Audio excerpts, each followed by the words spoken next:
There we go.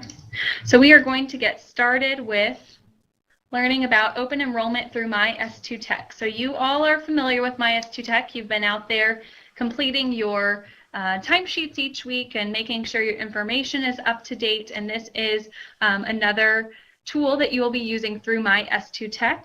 So all of your enrollment options will be online this year instead of having to scan or fax in any paperwork. So that is a good thing.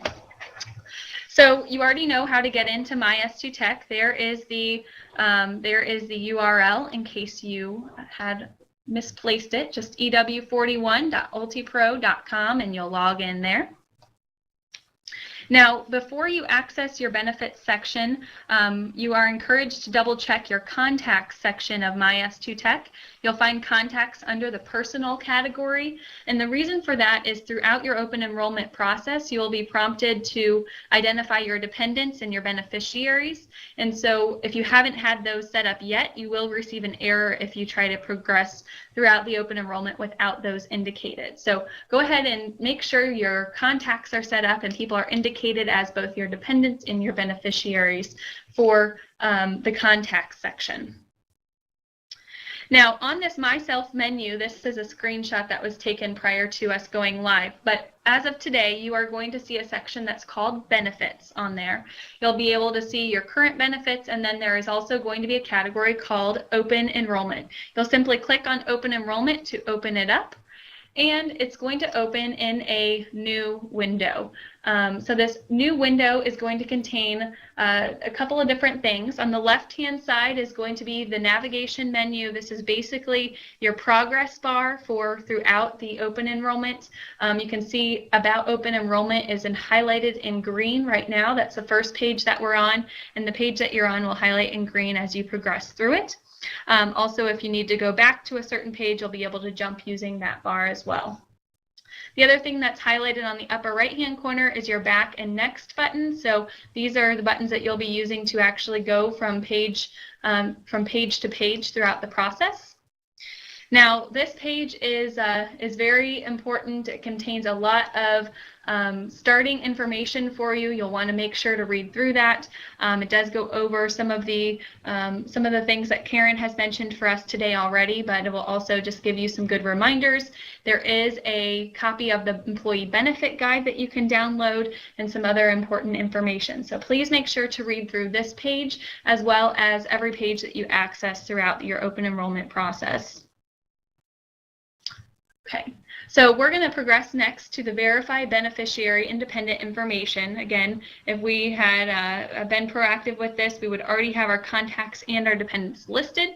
But we'll go to this page as everyone will see it, and there's a couple of things that we need to take note of. Number one, if we are adding any dependents or beneficiaries, we need to know their social security number, their date of birth, and their gender. That will be information that you need to indicate for each one. Now, if you have any dependents who do not have a social security number, there's a couple of things to keep in mind. Number one, you're not going to be able to progress through the open enrollment here until you contact HR. There will be a form, as you can see here, Anthem Social Security Exception Request form that you'll need to download and complete, and then contact HR at S2Tech for those next steps. And see if I can get ahead of myself. And the last thing that you'll see on here is a spouse eligibility form.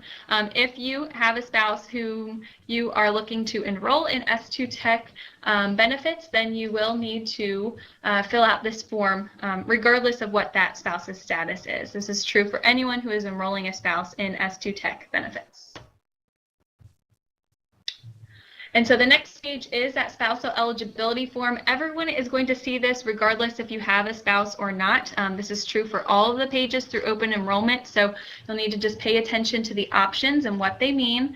The top section here that was just circled, and then the right-hand side section contains additional information about this particular page and the information that you are selecting on this page. This is true for all of the open enrollment pages that you see, so you'll be progressing through and reading the information relevant to that particular benefit or that particular page selection options.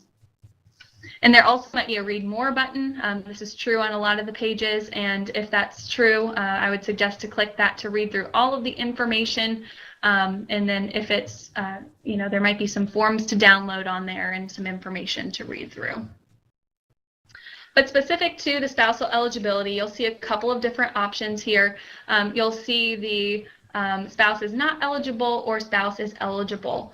And so what that means is that if you choose spouse is eligible, that means that your spouse is eligible for insurance at his or her employer, and that you are choosing for them to be on myS2Tech insurance instead of or in addition to receiving insurance through their employer. So this is where that $150 surcharge comes in that Karen mentioned earlier. This is the same process as it has happened this past year as well, so this is not something that's new. But that's how you'll choose spouse is eligible. And you'll choose spouse is not eligible if, number one, you don't have a spouse. If they are not eligible for insurance at their employer and they're going to be on myS2Tech insurance, or if you're just simply not enrolling them on myS2Tech insurance. So that's the spousal eligibility. Next up, we're going to select medical insurance. Okay. Or the medical plan. All right, the medical plan, you can see the note about the embedded plan at the top gives that explanation. Again, that is a positive change. That's all good.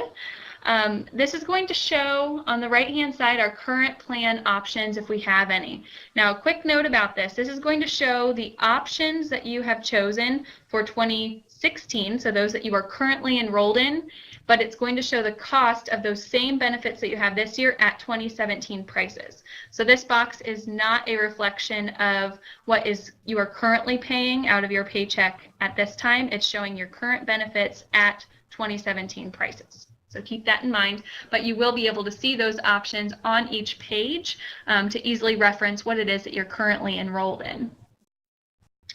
All right, so your medical options, you can choose to decline. Now, of course, this, just like all these other options, you are not going to be able to enroll in medical at any other time during the year until next year's open enrollment, with the exception of a qualifying event.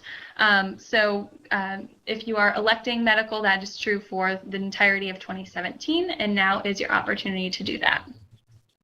Or you can choose to enroll in the medical insurance, and there is the updated costs that an employee will pay listed there, in addition to your options of having an employee or your children or your family, your spouse enrolled in the plan as well. By choosing the medical option, you'll then be able to choose the specific option that's relevant to you. If you choose child, spouse, family, any of those options, a box is going to pop up for you to select which dependents you are enrolling. So that's how your dependent option is going to work. And if you have not yet done that, you will receive an error. So again, make sure that you have your dependents or your beneficiaries already taken care of. Now, at any point throughout your open enrollment process, you will be able to use the Save Draft button at the top. So that way, if you do reach a point where you need to do something else or you're unable to finish at that time, you don't lose the work that you've done. You can save the draft in order to come back to that. And just want to, if someone can confirm with me that you can still see my screen, because I see a black box on my screen sharing. So can someone confirm that with me? Yeah, I can still see it now. All good? Okay, cool. Thank you. All right. So the next steps that we're going to talk about are basic life and basic AD&D. And so these are the next two ones that you'll be electing for or declining. And there are specific things to keep in mind with this because basic life and AD&D are relevant just for those who have medical insurance through S2Tech. If you decline medical insurance through S2Tech, you will need to choose decline on basic life and basic AD&D, but you will be able to elect the voluntary life and AD&D options later during your open enrollment process. So let's go on to the basic life. Again, we'll read through the information at the top and on the side. We will notice here that we have the option to elect this, but we do need to make sure we have a beneficiary first. So that will prompt you to do that throughout this process.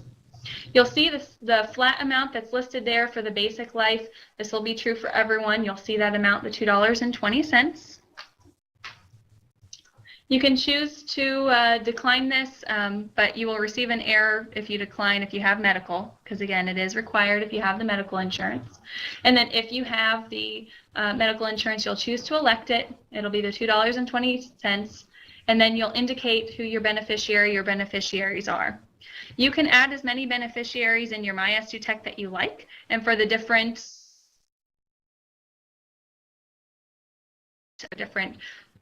packages that you have, you could identify who your beneficiary is, and you can have up to 2 beneficiaries on here. And our basic AD&D is going to be just like the basic life was. Again, this is, you will only decline if you have not had the medical insurance through S2Tech. We will need to make sure to have the beneficiaries listed. And here's what you'll see if you decline or if you elect, and you'll be able to indicate your beneficiary. The AD&D basic is 40 cents per employee. The next step is the dental. There is the information about the dental that we went over earlier available for you to reference here. A reminder that the dental plan, we saw just a small increase with the dental of 3%, and those prices are reflected at the bottom under the options category. You can choose to decline or elect the dental. Like Karen mentioned earlier, you can choose dental, and the same with vision, even if you did not elect the medical, or you could choose to have coverage of different people. So this is up to you here. If you decline it, just like the others, you won't be able to re-enroll into dental until open enrollment next year. And if you elect it, then you'll indicate which option you would like in terms of coverage. And vision is going to be just like the dental was. So identifying what your options are, you can decline it or elect it. Now, one quirky thing with vision, and this is just how we need to transmit the data, is that if you do not have, if you did not enroll in the medical plan, there will be a separate category for you to choose vision, no medical, which means you're electing the vision insurance, but you do not have the medical insurance. These are the same exact rates. It's just how we need to identify this information and send it over. So just choose that accordingly.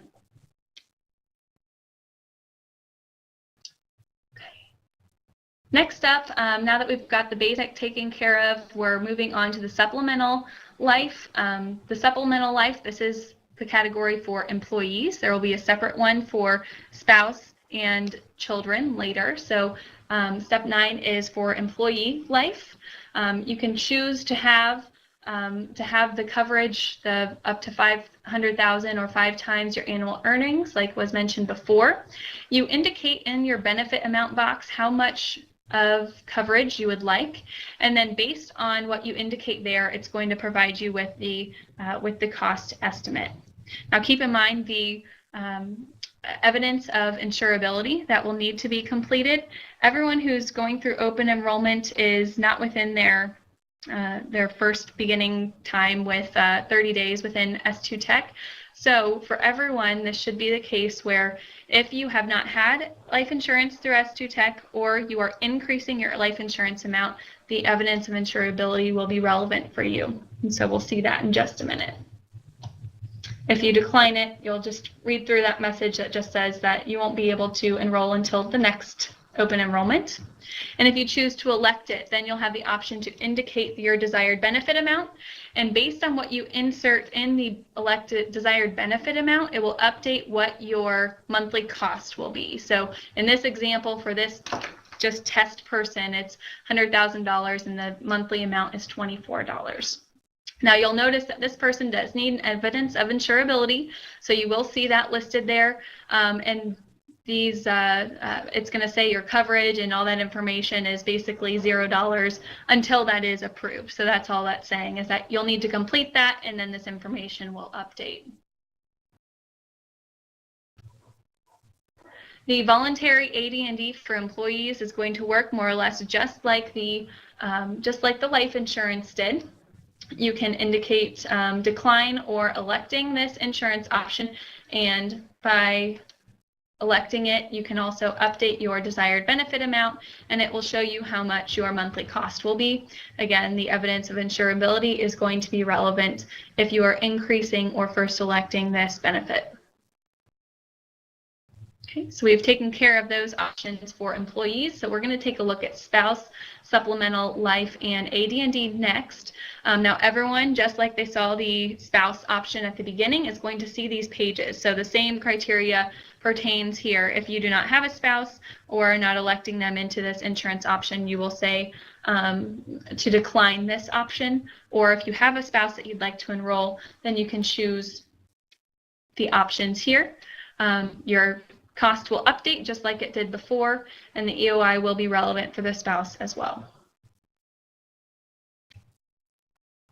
AD&D, just like it was for the life, so you can decline or elect the insurance amount. It'll update your amount, and your EOI will be needed if you're electing for the first time or increasing.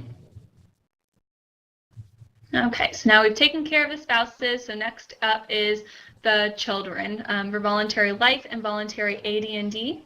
Voluntary life, there's two options for children, the $5,000 and the $10,000. If you are choosing to decline, then you can choose that option there. If you are choosing to elect it, then you can simply choose the 5K or 10K options. The EOI isn't going to be required there. And AD&D for children is the same, but a little bit different because there is no cost associated with the child AD&D at either the 10K or the 5K options. So you'll see that it does say $0 there. Now, one thing to keep in mind for the children for AD&D as well as life insurance is that if you're electing these options, it's true across the board for all the children. So it's not, you are not electing based on the quantity of children here.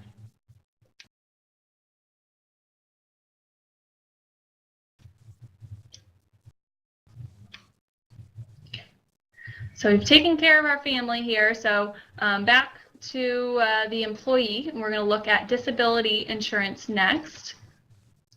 For the disability insurance, you will see the pre-tax and post-tax option here that we'll need to look at one more time. But for the pre-tax, what that means is that you won't pay the benefit. You'll pay the benefit with pre-tax dollars, and then taxes paid upon the disbursement of funds if you use this benefit. Post-tax means that you'll actually pay for it with post-tax dollars, and that no tax is paid if you are in need of this benefit and receive those funds. So you'll choose the options accordingly, either declining or electing the amount. Now the amount is set based on your income, so the 60% of your weekly salary. So you'll see that indicated accordingly. Your benefit amount will be specific to your pay. And the amount will show at the top above the benefit amount. Long-term disability is going to be just like the short-term disability was. The difference is here the amounts that you'll see is for 60% of your monthly pay, so that cost will show accordingly. Okay.